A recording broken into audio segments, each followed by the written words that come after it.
Hindi ka mo mapalabas sa inyong mga ma'am at sir. Kaya prepare na sila sa matupay na kinihon. The crowd actually goes. Unbelievable. Gee, they know how to throw a party here.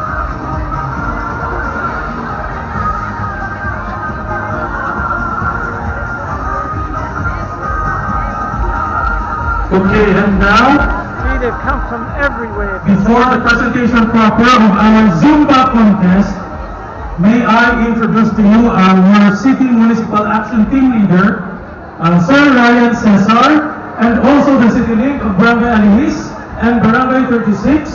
He will be the one to introduce our judges for the Zumba competition.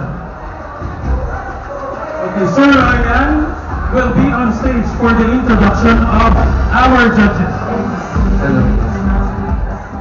Ayun nga po, Corpus Bacolod! No, sige, so welcome, Gid. Kamutab sa buwang sa aton nga Bacolod City Pantawid Day.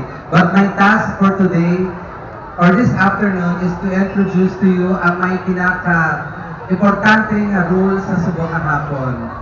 Sige, so first, our first judge is a graduate of Bachelor of Science in Applied Mathematics at the University of the Philippines, Visayas in 2015. He took up his units in master's degree in social work at University of Negros Occidental, Recoletos, year 2020 to 2021. He is a local of Cuyup Island, Palawan, but his college studies and work brought him here in Panay and Negros Islands, making him now a resident for both for 15 years. He is known for his enthusiasm on most of the things, and also he is jack of all trades as his circle taught him, but now he is more focused on joining outdoor activities, learning different cultures and traditions, and appreciating fine and performing arts. He is now inclined to running activities, joining several running events and marathons. Whenever he has the chance, he would sleep just a visit to museum and contemporary arts display and watch different arts performances.